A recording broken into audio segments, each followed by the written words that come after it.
I I think that people want all the power and attention on one group and not the other group, because if another person gets more attention than them, then they will have to get the attention back, and they want the attention to be all on them.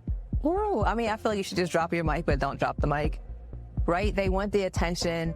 And another word for attention is power. They want all the power. In psychology and adult education, we call this scarcity mindset, where we think if someone else is getting something, it means that I'm not getting enough. So we talk about America being as a pie, and you want one slice of the pie. We think someone is holding the pie and I own this pie and I'm going to give you one little sliver, but I can't give you too much because then it's going to take away from what I have. And what we're saying is there's enough pie for everyone. Mm-hmm. Welcome to Living in 3D Power. Discover your truth, discern your path, determine your power. I'm Dr. Amber Sessoms, and together, let's unlock our power, build authentic connections, and foster collective liberation. Hey y'all, welcome to episode 6 of Living in 3D Power, and today we're going to be focusing on Emma's 4th strength from the BIA survey, which is fairness. And I want to just quickly touch upon what BIA defines fairness to be and how this is leading to the current moment with DEI attacks. So what they say is fairness is treating all people the same according to notions of fairness and justice. And how they define justice is advocating for equality. Now, that word equality is going to be important in a moment. They also say not letting feelings, biased decisions about others, giving everyone a fair chance. So when you're thinking about fairness, it's more than just treating people equally. We know that if we say everyone gets the same thing in this world, that doesn't really amount to people being treated fairly. And one of the things I really want to touch on is I have some definitions that I use in my work with my clients and with students, and how we can better define these terms. And once we understand the meaning behind them, then we can best address it and also redress it in terms of how the government is trying to come back and say these things are unconstitutional, or I think their language is illegal when you're looking at their executive orders. So for example, what I want to touch on is DEI. And here's how I sum up diversity, the D in DEI. It just is. Diversity just is, right? I have 2 bougie Australian Labradoodles that are a mix of 3 different dogs to make them look like Fozzie the bear. We have all this variation in trees and in grass, all of these differences, right? And then we get to people, and what we say is, we want you to be this way, this one way, because if you are too different, it makes me feel uncomfortable. It makes me feel inferior. It doesn't make me feel safe, right? All of these things, it really is putting it back on the person with this perceived power or real power in a lot of cases. So this idea of fairness really comes into play with this administration in particular, because what they're saying is it is unfair that DEI has been illegal. It's unfair. DEI is racist and sexist language. Civil rights legislation, we know that it was enacted to protect women, to protect gay, lesbian, queer people, trans people, to protect Black people, to protect people with disabilities. We know that these things had to be enacted because those groups, me being a part of some of those groups, have been historically marginalized, have been historically pushed out. When you think of the margins, we're not in the center. We are not centered in the system that has been built in this country. And I might be preaching to the choir, y'all. We should know this. And if you don't, okay, we're going to sit there and have a conversation. But this administration is trying to whitewash everything and bully and bulldoze and get rid of these policies that were intended to look at the systemic inequalities that have been happening since the founding, or before the founding of this country, to start trying to level the playing field. But here we are all these years later, and it's still not level. Any data point will show you that. As a school psychologist, we are data-informed decision makers, and you could put up any data point. So when you're looking at poverty, but couple that with poverty and being Black, and you're going to have less favorable outcomes. Couple that with being Black and queer and being a youth, and particularly Pennsylvania, across the nation, you are more likely to die by suicide. These are things that are real in our community that we don't want to name. So when we want to take on a colorblind lens and approach, as this current administration is saying, and I quote from his inaugural address, he said, "We will forge a society that is colorblind and merit-based." So this really speaks to the myth of meritocracy. I can't believe I said something that was CRT related, right? But myth of meritocracy really is speaking to the foundations of critical race theory and how we think this society is colorblind. But this idea that you can pull yourself up by your bootstraps, that the American dream is that anyone can come here and be successful, is not true. You have to overcome a lot of barriers and hurdles, particularly if you have different intersecting identities that are not valued in the society. And it really reminds me of the quote by Reverend Dr. Martin Luther King Jr., where he said, "It's all right to tell a man to lift himself up by his own bootstraps, but it is cruel jest to say to a bootless man that he ought to lift himself by his own bootstraps." And this is what this myth of meritocracy is about. So when the administration is like, we're going to forge a society that's colorblind and merit-based, what they're alluding to is that these differences that we have that have been socially constructed, right? Race is a social construct. It is not real. Poverty is a result of the systems that are in place, this capitalist society that disadvantages a lot of us so that 1% can hold the wealth. These are things that the myth expands upon, and it amplifies to let you know that it's not true. We like to think that it is. And that really goes to this idea of equality. And Reverend Dr. Martin Luther King talked about that. He wanted us all to be equal. And that is literally a vision. It's not the reality. It's something that we aspire to be. But in order to get there, we have to identify and name the systems that are in place that are preventing us from fully realizing that dream. And that really goes into justice. And how I define that with my clients is justice is the vision of everyone reaching their full potential by ensuring society is physically, psychologically, and socially safe for all people. Social justice involves social actors. That is important, y'all. So when you get to justice, which is what we usually like to leave out, we'll dabble in diversity. We like doing that. We like having the cultural potlucks or the Black History Months or whatever else any other month is that will celebrate you for a day or a week or a month, and then we'll forget about you the rest of the year. And it's really performative in nature oftentimes. For us, and particularly I'll speak for me as a Black person that has Black History Month in February, and then being a Black woman and then has Women's History Month the next month, I use it as a reclamation and a reaffirmation of who I am. But for a lot of people, the reason that these have to exist is because there's systems in place that keep us pushed out to the margins. We do envision a society where we don't have to just have a special week or month just for us, that this is something foundational and that we understand Black history isn't just for Black people, isn't just something we celebrate for the shortest month of the year. It's something that should be embedded in everything that we do. But we've had to create these holidays, these culturally responsive holidays, because we don't live in a culturally responsive society. So these are things that people like me that experience the harm have pushed to adopt in order to be fully seen, heard, and valued by the large society. So I think it's really important when you think about social justice involves social actors who have a sense of their own agency. So often I'll say in my work that I'm teaching you how to be adults. We tell kids they can do hard things, and then we get to adulthood and we're like, I don't want to talk about that hard stuff. And then we say, oh, we have to have a courageous conversation. But we don't want to talk about dismantling the systems or naming the systems that are in place that are hurting people that we say we care about, that we say we want to be liberal and that we are colorblind. I don't see color. I don't see you like that.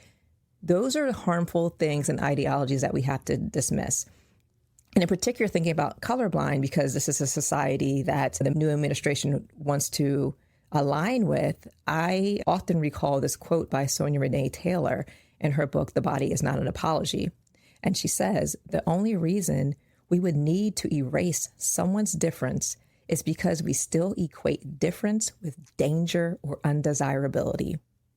Rendering difference invisible validates the notion that there are parts of us that should be ignored, hidden, or minimized, leaving in place the unspoken idea that difference is the problem and not our approach to dealing with difference. The only reason we would need to erase someone's difference is because we still equate difference with danger or undesirability. Rendering difference invisible validates the notion that there are parts of us that should be ignored, hidden, or minimized, leaving in place the unspoken idea that difference is the problem and not our approach to dealing with difference. It's even how we name difference. Again, thinking about Toni Morrison's How We Other People. That is the problem.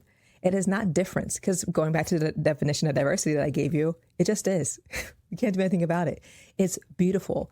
And it's how God designed us. And we as human beings are trying to put people into these boxes and sorting them to make us feel more comfortable. And what we have done is created a society of division and divide, which is also what the other party is saying, is that it's divisive, it's dividing people. But what they're really speaking to is that it's making those with the privilege and power to not think about systems uncomfortable. And because of my identity being a Black woman, somehow it is okay, and what I've been conditioned to believe, and those who have the privilege and power to not think about it, they push that off on us and say it's an us issue, or that's just how it is, or you should be grateful for what you get. And I'm trying to recall another quote. I think it's Malcolm X when he's talking about demanding things that we should already have something because we're human. That's not progress. But in this fight and in this backlash of DEI, what they're really speaking to is that y'all should be happy with these breadcrumbs y'all got, right? And we have conditioned ourselves a lot of the time to believe that, well, it could be worse. Or I could be living in this other country where I couldn't practice my religion. That might also be true. But it also is an escapist thing to think that if we live in this society, we should just be grateful for what we get.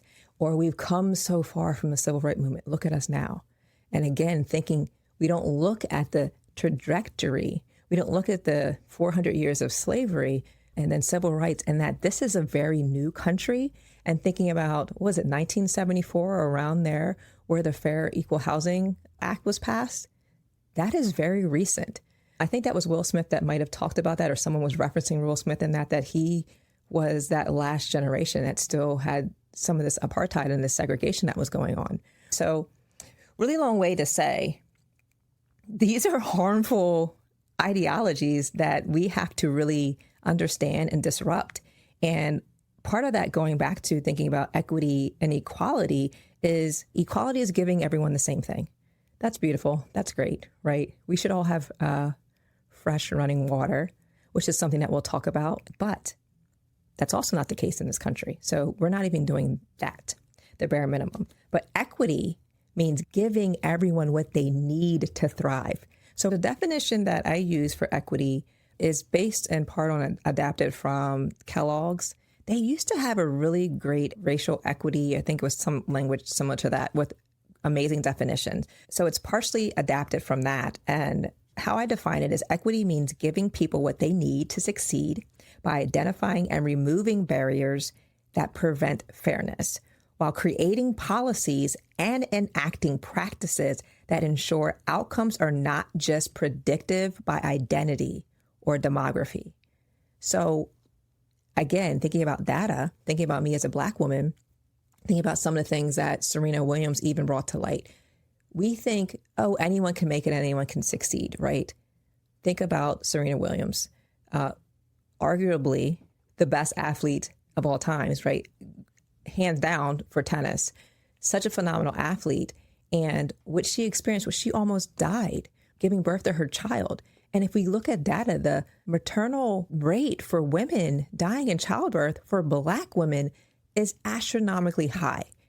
And why is that? So being that perpetual toddler and asking why are Black women in particular dying at alarming rates in the United States, more than any other country, and it's supposed to be the best country on earth, right?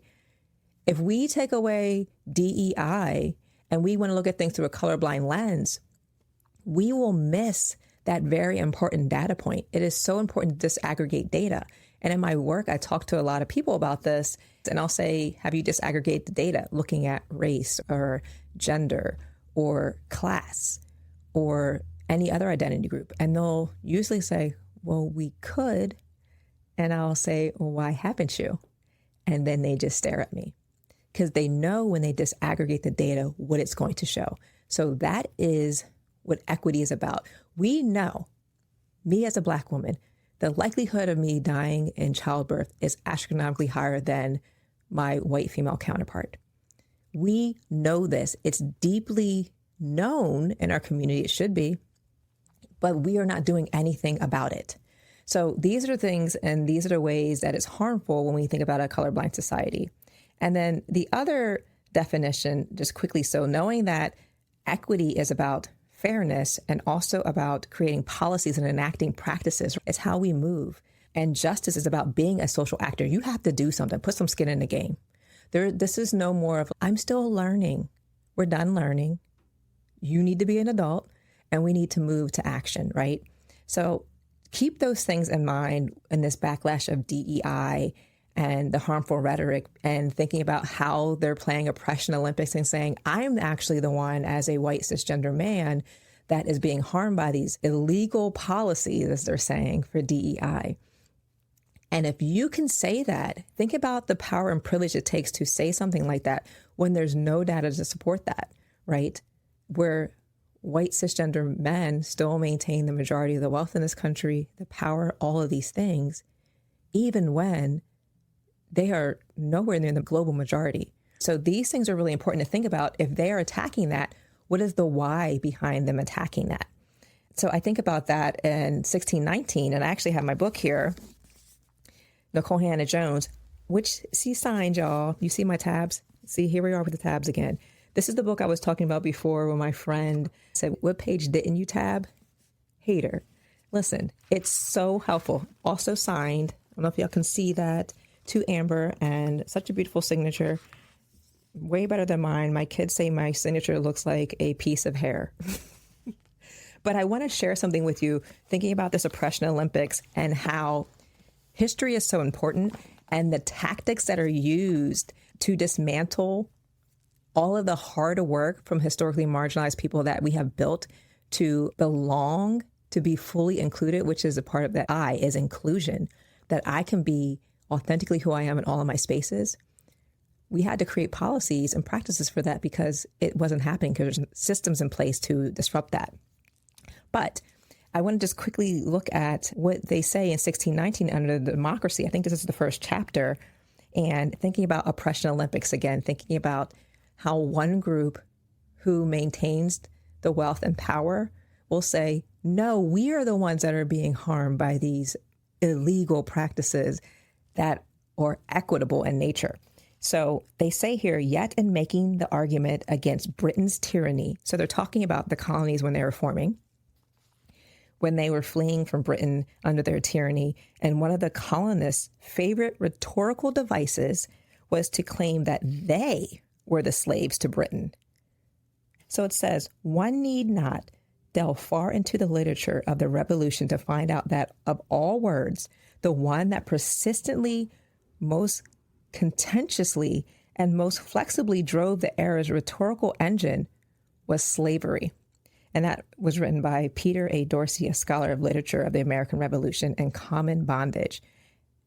And it goes on to say, George Washington in 1774 argued of the British that those from whom we have a right to seek protection are endeavoring by every piece of art and despotism to fix the shackles of slavery upon us. How powerful it is to use the language knowing that how wrong and abhorrent it was, how savage it was to enact slavery in this country. And then you turn around and say, ooh, let's use that language to show that we actually are the victims. Fast forward to today. So just take that nugget with you and think about, this is a game as old as time, where we have played this game in our society about who is a true victim, the oppression Olympics. And it's all smoke and mirrors, y'all. It's all smoke and mirrors.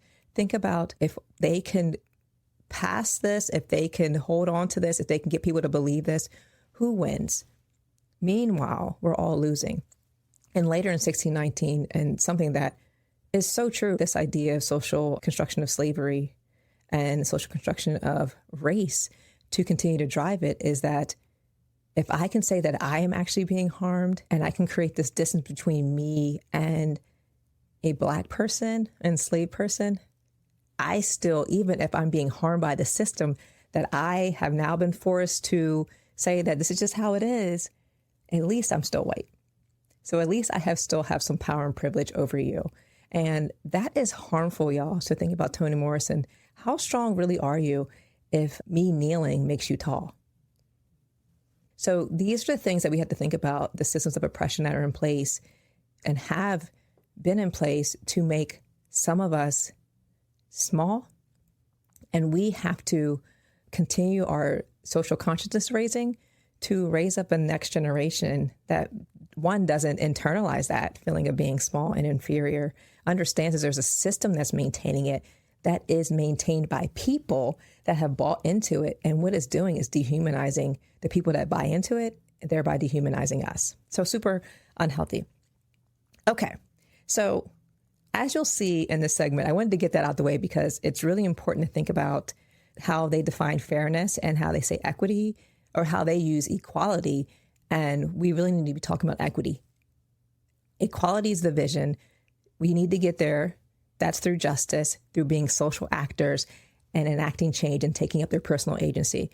But we have to address the systems that are in place. So in order to do that, what we're going to talk about are these justice workers, are these social actors that have taken on their personal agency to change this world for the better and be more inclusive so that everyone belongs, everyone has the basic fundamental needs. And we're going to talk about Mari Copeny, who is better known as Little Miss Flint, but she's now a senior in high school and all. I think she started this when she was just 8 years old, advocating for clean water in Flint, Michigan. Katherine Johnson is our ancestor. She was a mathematician. So if you saw Hidden Figures, she was in that movie. I think she graduated from high school at 15. Brilliant. And she was a human computer and helped us get to the moon. Just brilliant. And then Kimberlé Crenshaw, who developed intersectionality, and I will walk Emma through what intersectionality is. So these are people we're going to talk about with Emma, and really insightful things that she says when I pose these questions to her. And I just really appreciate this time with her, and I appreciate y'all listening because she's 10. And the level of insight that she has at 10 from her 10-year-old vocabulary and the way she thinks about the world is so liberating and so healing for me as her mother. The other day, she was talking to her dad, who's traveling, on the phone, and he says, "You're answering some really deep questions, Emma." And I love that he acknowledged that she's doing that because it affirms her and her level of criticality and thinking, and that we will think that kids can't speak to this or have no place, or we have no place to talk to them about this. But I'm telling you, I encourage you to continue to ask your students, your family members, the youth, these questions. Ask yourself these questions. Create that spatial awareness. Give yourself that pause to think deeply about some of these things that have been maintained in our society. And the more that we can grapple with them and unpack them and unlearn that, the better off we'll be. And the better off we'll get this language to be able to combat it and be able to get a clearer vision of what it is that we really want.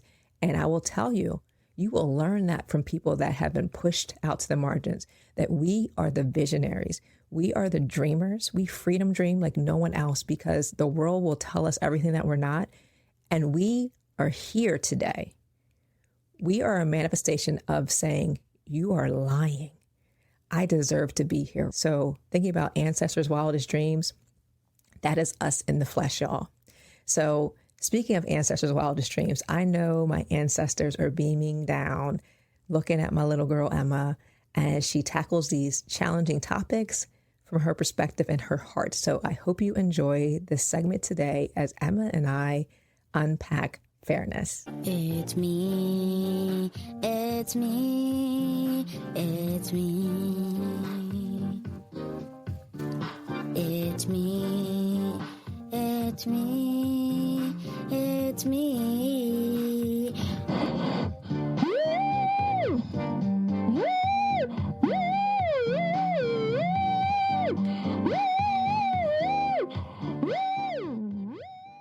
Hey, it's me, Emma. Welcome back to Living in 3D Power, and today we are going to be doing my fourth trait, fairness. Fairness, such an important trait, and VIA survey defines this under the umbrella of virtue, which means treating others with fairness, advocating for equality. And the question I want to ask you as we open this up is, why do you think fairness is important, not just for you, but for the whole community? I think fairness is important because a lot of people don't get the help or respect that they need. So you gotta be fair to them. Yeah, and that helps. You're not just thinking about yourself, right? Mm-hmm. You're thinking about how this helps the whole community, which I think is an important distinction when you're thinking about the current administration and how a lot of it, if not all of it, trying to find where it is for the community, mm-hmm. is really selfish. And I think something you said earlier when you were talking about being a bully. They're really in it for themselves. So they're not thinking about the community. And part of community is thinking about the generation. So you being a generation behind me, I have to think about, the older people have to think about what kind of legacy and what kind of world do I want to leave for you? So you're a part of our community and you're going to carry this forward when I'm gone. So community has to be really important to us, and we can't just focus on community of people that is going to harm another group of people. That's not community. So Martin Luther King Jr. talked about the beloved community, and that's what we are going to work towards. And we're going to find more people that align with us in saying we want to work towards making sure that everyone can walk in their fullness and be seen and be safe and be whole. That's the goal. Okay, so we have three amazing figures today that we're going to focus on. And remember, we do child, we do ancestor, and then we do present day, all Black women and girls. The first person that we're going to focus on is the child. She's a senior in high school now, but she started this work when she was she 8? 8 seems to be like the magic number. I think she was 8. I think that's in my notes. But who is the child figure we're going to focus on today? What is her name? Mari Copeny. Yes. So she is better known as Little Miss Flint, but she prefers to go by Mari because even though she catapulted herself into fame because she spoke truth to power, and y'all can't see this, but on our slideshow here, we have a picture of Mari. I think this is from Teen Vogue magazine. Most recently, I think maybe last year she did this article, but we also have a picture of her from the viral post she did when she held up a sign when she was 8 years old saying, Flint, Michigan has been without clean water since April 24th, 2014. Now we're almost 11 years to the date of that. And guess what, Emma? They still don't have clean drinking water. Tis, tis, tis. How frustrating is that, right? She does this viral thing. She does all this work to lend her voice to say we deserve better, because what's happening in Flint is there are pipes, so your water has to run through these pipes to get out of the faucet. The pipes are rusting, they're decomposing, and what happens is there's lead in the water. And we know, especially in school psychology and education, that if you're exposed to lead in childhood, it could lead to learning disabilities. So they're finding all these issues. I think one time she said at this age in 2014, she was taking a bath and the water didn't look differently, but it smelled different. And it smelled bad, and to the point where their eyes were burning. So you know, if your eyes are burning, that can't be safe, right, for you to bathe and let alone drink. And it was just a video that she posted on her Instagram page a couple of days ago where someone had a water bottle and they poured the water out and the water in the bottle was brown. Almost 11 years later. So what is the quote that we have here from Little Miss Flint, better known as Mari? You gotta really use your voice, and you gotta be serious. You really gotta stand on business and lock in. So she's speaking to you, not just to you, but she's speaking to me too, because I believe even the youth can teach us something, right? And that's what she's doing. And this article was really fascinating because she's talking about, she was speaking truth, and a lot of older people, a lot of old heads were telling her to be quiet, and they were frustrated by her. And even online, she was getting targeted and harassed by adults when she was speaking out and doing what's right. So think about how frustrating it is when you're speaking truth and you're naming things that are wrong in the world, and people are telling you to shut up and stay in a child's place. That is harmful, right? And there's a lot of that going on in this administration. So like you said earlier, bully people to keep them silent, but that keeps us from moving in the right direction of justice and fairness for all. So thinking about this, her efforts were to raise awareness, and it brought attention to the fact that her city couldn't meet one of the most basic needs. And we've talked about this before. I remember we were naming basic needs, and you said clean water. So they don't even have the basic need of clean water in Flint, Michigan. In America, I remember growing up when I didn't eat all my food, Graham would say, you know, there's starving children in Africa. And guess what? That is true. And guess what's also true? There's starving children right here, right? So we often think about that's happening somewhere else, but she was bringing attention to a national and an issue that's happening in our own backyard, okay? So thinking about, she has this strength, just like you, of justice. And why do you think it's important for people like Mari to keep fighting for change, even when things take a long time to come to fruition? So this is almost 11 years. Why do you think it's so important to keep fighting? I think it's important to keep fighting because even if it doesn't work, if you keep on fighting, it might work, because if you try and keep on trying, people might hear you. People might hear you, and then also people might believe you, and people might want to support you. So you build that community, that beloved community, to fight for justice and fairness.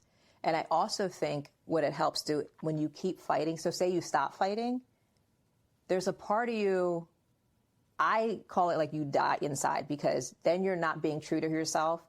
You're letting a part of you go silent and quiet, something that you were really passionate about. There's a part of you that dies inside because there's something that was put in your spirit to fight for that. Mm-hmm. And so if you no longer are fighting for that, then you're not being true to yourself, and you're not doing the work that you were put on this earth to do. So think of how many of us are in this society that are just being numb to things that we were once passionate about, because the world fights against us, adults that should be helping children to make a better and more inclusive culture, fighting against it. And that can be really dehumanizing, so meaning that it's really harmful, it doesn't really show the human spirit. But it's important to find community, because when you do it alone, that's the most devastating part, because you're the one getting targeted and there's no one there to buffer you and protect you. But she built a whole community, and she has an amazing mom, an amazing community supporting her in this efforts. So we are definitely shouting her out today, because she's a child who's doing amazing work, and she's going to go on to do amazing things as a future and a current leader in this society. So also some other details about her. In 2022, she received the Billboard Music Awards Changemaker Award, and she became the youngest person in history to receive that award. Also, she's partnered with organizations, and I think the organization is HydroVive.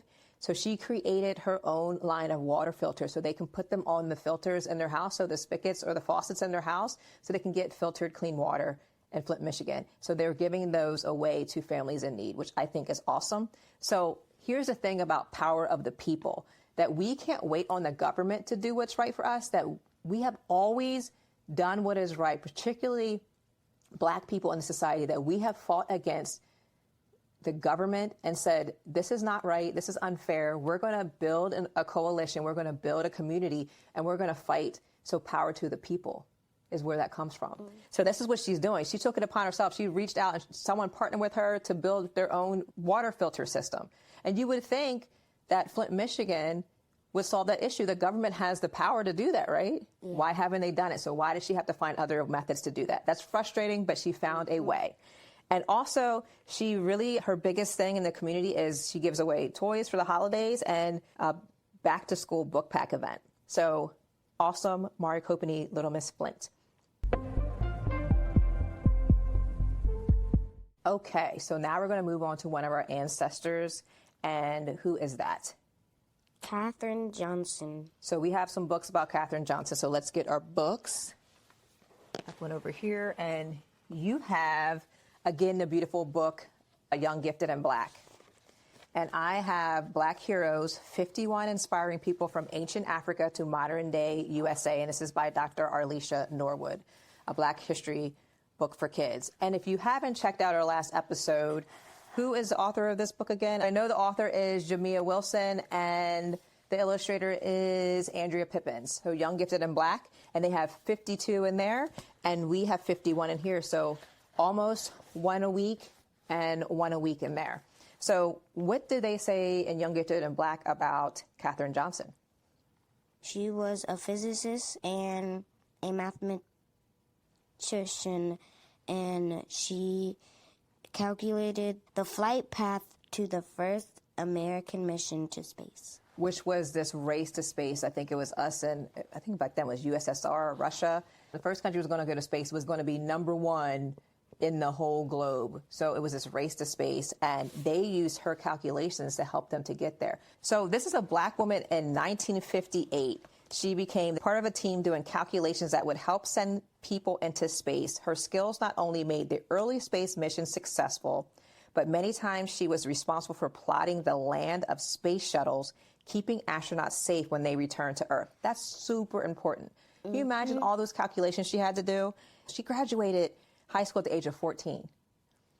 And then she went on to West Virginia State University, and she graduated magna cum laude, which is the highest level that you can graduate with the mathematics and French degree. So brilliant woman, born in 1918 and died in 2020. And here's the thing. Remember we watched the film Hidden Figures? And remember they had to be in a separate room, a segregated room, to do all these calculations, and they couldn't be with the white men. So they called them human computers. So this is back before we had the computers, the laptops, the iPads that we have today. They were checking the male engineers' calculations. These Black women were checking the male engineers' calculations, which I think is also powerful because you know what that does? It disproves the myth that we are inferior and that we are stupid, right? Because we were literally doing calculations, checking white men's calculations to launch to space and get us back from space safely. Can you imagine that? So they actually say in this book, NASA officials relied on Katherine's accuracy. She was essential to Apollo 11, United States' first mission to the moon. Though NASA had started to use electronic computers, they still wanted Katherine to check the calculations. Astronaut John Glenn insisted on it. So she was that amazing and that thorough that they didn't even trust the computerized calculations. They still want her to check it. So who's saying that we're inferior? Right? That disproves and blows that out of the water. She was a genius. And a quote here she said was, "Some things will drop out of the public eye and will go away, but there will always be science, engineering, and technology, and there will always be mathematics." So she absolutely loved math. And I think what this is also really important is that she's a woman. She's a Black woman who loved mathematics and science in a world that's telling girls that they shouldn't be focusing on that we need to do things that are less challenging for us. So I love that she followed her passion because they wanted her to be, especially back then, what was it, a nurse or a teacher? That's usually the profession that most women, particularly Black women, we were teachers. And she's like, I don't want to be that. And she fought against where they tried to put her in that box and became a phenomenal woman who helped us get to the moon. So kudos to Katherine Johnson. So the question I want to ask you is, she wasn't asking for special treatment.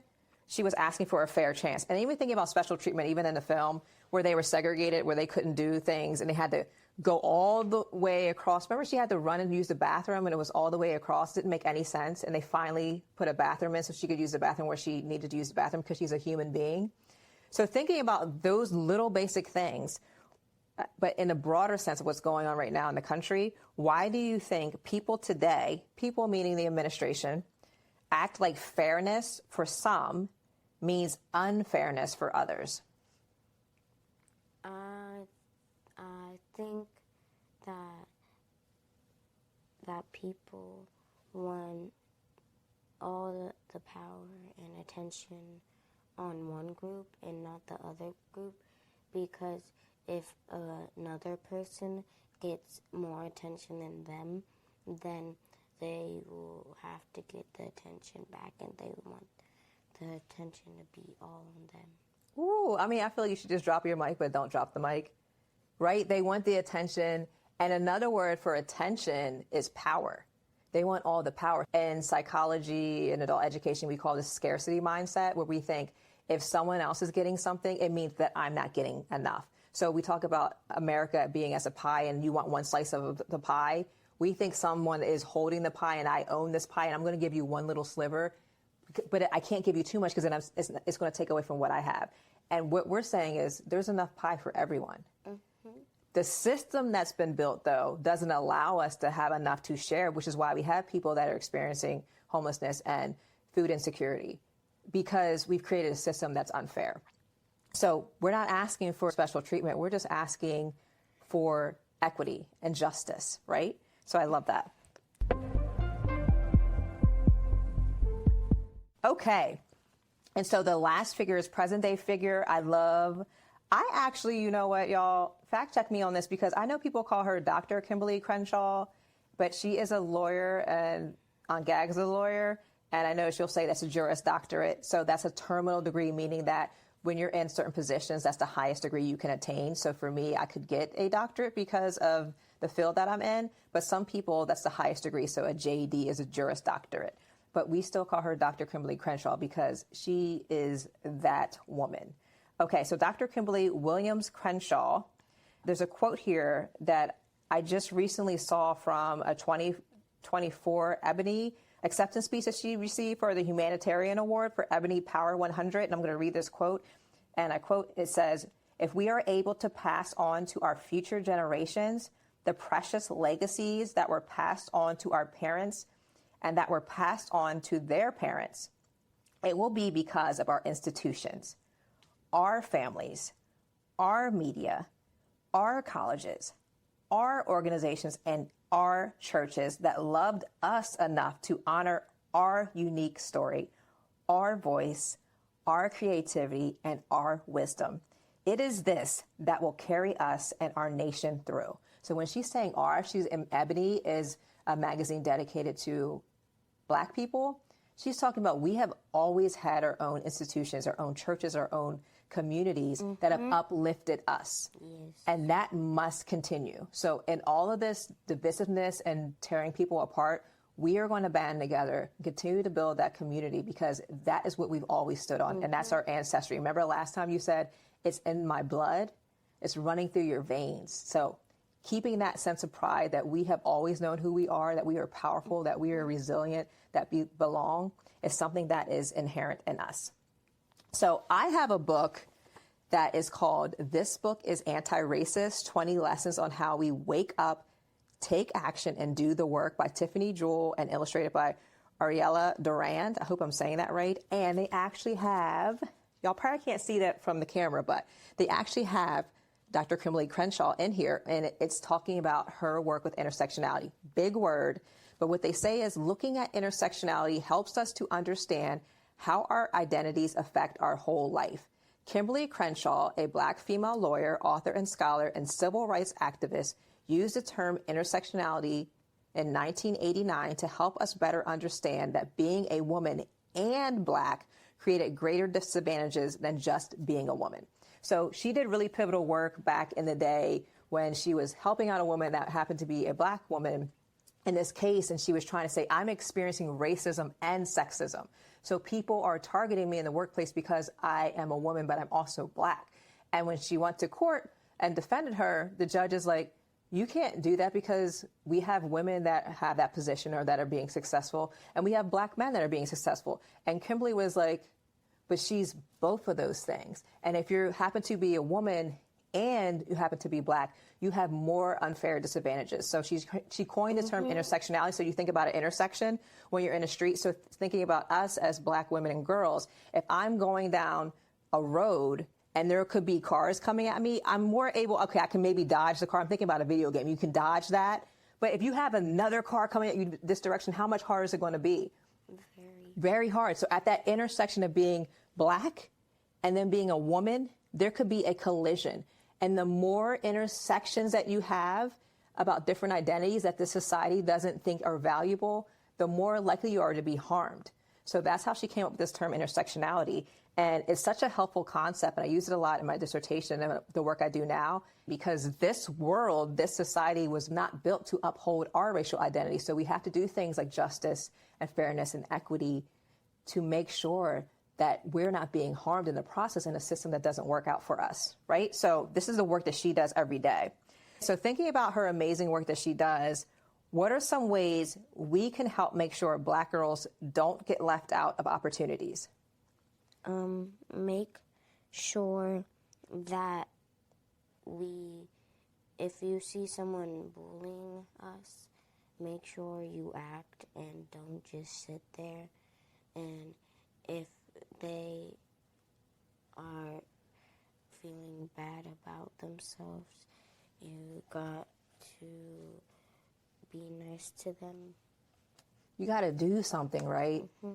And the most lonely feeling is that when you know someone's harming you because of one of your identities, and say you tell someone about that and they don't believe you, you feel alone, right? You feel, what it makes you do is makes you think that, is there something wrong with me? Maybe it's me. Maybe there's something wrong with me and I'm being too sensitive. So sometimes when people tell a trusted adult or tell someone that they think cares about them, and they say, oh, you took it the wrong way, or the kids are just being kids, it's not that serious. That is really hurtful and harmful. So telling someone, or if you know someone saw something and they ignored it, that's also very harmful. So you're saying you have to act. Be a full human being, have compassion, see that I have a different experience than you because I happen to be a Black girl. And sometimes people are not going to treat me fairly because they don't see me the way that I see me, because we're not going to change the way that we see ourselves. It's not my fault that you don't want to see the awesomeness that I am. But also, I'm not going to tolerate that. Mm-hmm. And I need you as an adult, someone that's supposed to care about me, to step in and say that's not right and name it for what it is. Yeah. Don't just say, oh, they were bullying. If it was racist, then let's call it racist. So we like to shy away from certain terms because it makes people uncomfortable to say what it really is. But we have to name what it is. And that's what Dr. Kimberlé Crenshaw does. And what she also does, she advocates doing her campaign, Say Her Name, which is a really important campaign. I think she started that in 2014. So thinking about police brutality or the ways that Black men in society have been harmed by police, what she's saying is there's also women that have been hurt and we forget about them. So we need to say their names. Breonna Taylor, right? We need to say her name. Sandra Bland. These are women we have to talk about and say their names so we don't ever forget. And we also have to protect our Black women and Black girls. And she's leading the way in that movement, which I think is so important, particularly for us as Black women, because sometimes we get forgotten. So as we wrap up here, I want to ask you the final question. So Mari Copeny, Katherine Johnson, and Dr. Kimberlé Crenshaw, they all fought for fairness in different ways. Mari was clean water. Katherine Johnson was wanting fair treatment and belonging in NASA. And Dr. Crenshaw was looking at the intersection of being a woman or a girl and also race and how they shape our experiences. So how are those lessons, how do they help you think about fairness differently and seeing how you have to stand up for yourself and others in your own life? To act if you see someone being racist to someone. And you named it, right? If you're being racist or sexist, so to act on it. Don't just stand there and be silent. Build a community, build a coalition. And also with Dr. Crenshaw, she's building systems in place so that if you don't have a system in place to be able to name it, then you can't fight against it. So that's why all this administrative stuff is happening to erase our history, because if they erase the history, then we don't have the tools and the systems and the infrastructure in place to fight against it. So we're going to keep our history, we're going to keep our legacy, and we're going to fight because we belong here and we're going to be okay. All right? So what are your parting words for our listeners today as we wrap up? Bye. All right, and welcome back. I mean, the child dropped some truth nuggets today, and I just want to re-quote her because I loved these quotes when I asked her questions. So thinking about Mari Copeny, thinking about Little Miss Flint, and that she's fighting for safe drinking water almost 11 years now in Flint, Michigan. Come on now. But what Emma said was, I think it's important to keep fighting because even if it doesn't work, if you keep on fighting, it might work because if you try and keep on trying, people might hear you. And there's a sense of determination, a perseverance that has to come from that. And the opposite of that is why people get weary, because again, these systems are in place to tire us out. We're seeing that in real time right now. And if you're paying attention to any of this and following people that are uplifting you, they're saying, pay attention. This is the tactic to drown us out, to wear us out, to keep us in the chaos. This is muzzle velocity, as Steve Bannon, who was in his first administration, talked about. This is what you do.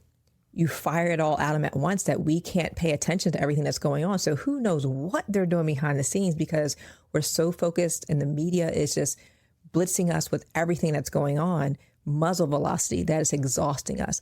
And what happens is we get so exhausted that we just say, I'm tapped out. I can't engage. I have to maintain my peace. So how do we experience the tension of both of those things? How do we stay informed enough so that we know what's going on, that we have a sense of agency, remember, getting to justice, that we can be social actors, and that we can develop a personal agency for change? This muzzle velocity, these agents of chaos are in place to make sure that we stay dormant. And it's worked. And I think about Reverend Dr. Martin Luther King's sermon on Rip Van Winkle and how he just slept through the revolution, right? So we are not going to sleep through this revolution. What do we need to do to fortify ourselves? That's community, y'all. That is making sure we're eating properly, that we're resting properly, that we are practicing our spiritual practices, that we are coming back to center in a world filled with chaos. We don't lose our way. So thinking about, we are going to persist and we can keep fighting. And I also think about the fight gets tired. So how do we not focus on what we're against? That we have a very clear enemy. Like, this is the name of the game in the society. It's like, who's the enemy? Who's enemy number one? And attack, attack, attack. And how do we come back to ourselves and what we were designed to do and create community and be in community and be loving and not go about what we're fighting against and what are we here for? What am I here for? Not what I'm against. And the more that we can focus on what am I here for, something most basic and fundamental to being a human being is to love. So when we see so much hate around us, it throws us off kilter because that's not what we were designed to do. And it expends so much energy to do that as well, too, right? So how do we get to not focusing on what we're against, but what we are for? And that's really Dr. Sean Ginwright's work. I'll put his book in the show notes, and he talks about even the language that we use, fighting against. What are we for? Switching the language to not be enemy number one, but be more centered in who we are as human beings, what we were designed to do. And that's to replicate love. Okay, another thing that Emma said, thinking about Katherine Johnson, who was the brilliant mathematician, this I loved as well. She says, I think that people want all the power and attention on one group and not the other group. Because if another person gets more attention than them, then they will have to get the attention back, and they want the attention to be all on them. My goodness. I'm like, drop that mic, but don't drop that mic. Don't drop that expensive mic. That from a 10-year-old is so insightful about what we see in the media and how certain people or certain somebody doesn't like bad press, doesn't like when the arena isn't filled out. And what I said to her, and she's thinking about attention, I said, another word for that really is power and influence. And think about all these influencers in social media. What's the influence that they have on people when we can create this fake persona of this elite level of power that I want to attain to when I'll never be able to touch that, or this person doesn't give a flip about me, but I see myself because we have the same complexion. I don't know if y'all have that orange complexion, but I'm just saying, if you align and have the same racial identity, you see yourself like there's a mirror there. But this, to me, is not a good mirror. And Emma and I talked about it on maybe the first or second episode.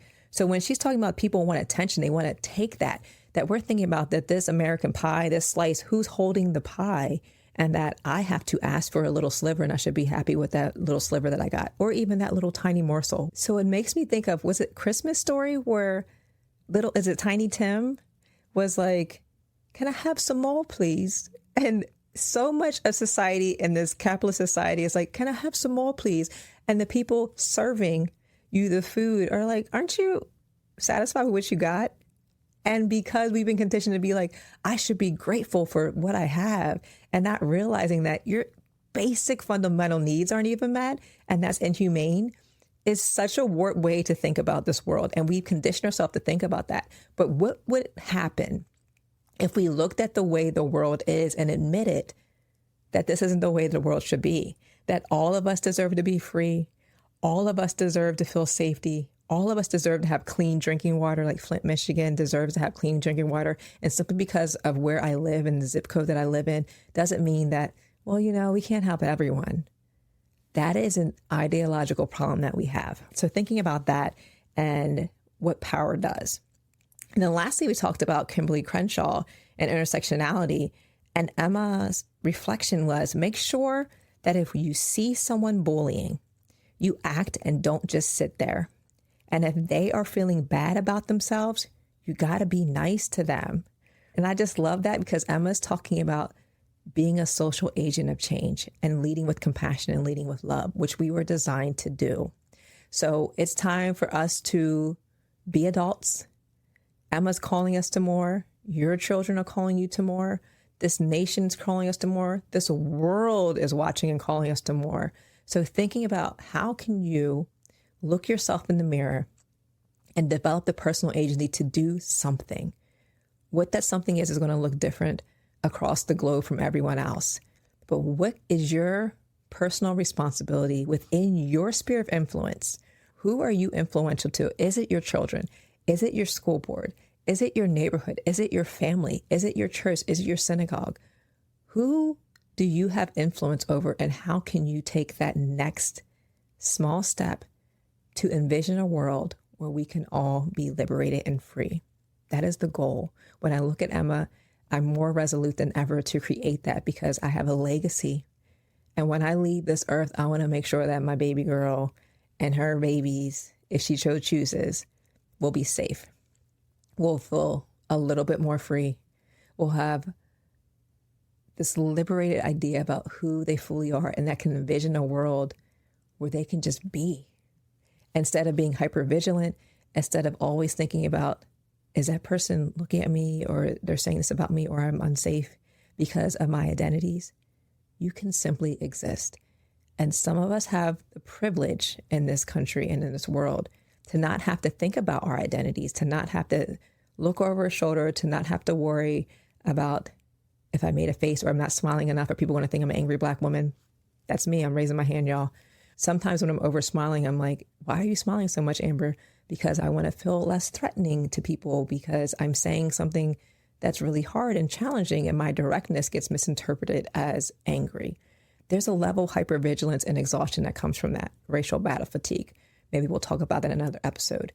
But for all of us to just simply be, to invite in more ease in our life. And ease not meaning that we're ignoring the systems, but thinking about how do we dismantle some of these systems, dismantle all of the systems, so that we can live a life of ease. And that if I can't see it in my generation, I'm going to do my part to make sure that the next generation does. And it's going to be that ripple effect. And that I can know when my time here is done, that I have done my part, and I did not be Rip Van Winkle. I did not sleep through the revolution. So wake up, y'all. What can you do to wake up your neighbor, your spouse, your partner, your children, your parents, your people in your community? What can you do to wake up and not go back to sleep? We're not going back to sleep, y'all. We are awake and we are in the revolution. So I hope that you enjoyed this episode on fairness. I hope it makes you think, that you are resolute and you are leaning in, because we tell kids they can do hard things. And guess what? Adults can do hard things too. And we have a responsibility, and we have the agency and the spirit of influence to do it. Don't ever think you don't, because 8-year-old Mari did, and she started a revolution. So what can we do at 43? That's my age. What can you do at 83? What can you do at 13, at 33? We all can do something. So on that note, I hope you go to our YouTube channel at Living in 3D Power, or subscribe to our Substack. So either one, if you go on Substack, you will see the full episode. If you're watching me, hey. In this episode in particular, you'll get to see that one lock that was sticking straight up that Emma didn't tell me about, y'all. I mean, the whole darn video. But, you know, locks sometimes do what they want to do, and I'm just going to embrace it.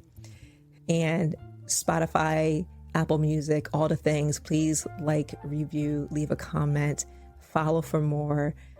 Let's build this community together, y'all. We are waking up. We are staying awake for the great revolution. Take care.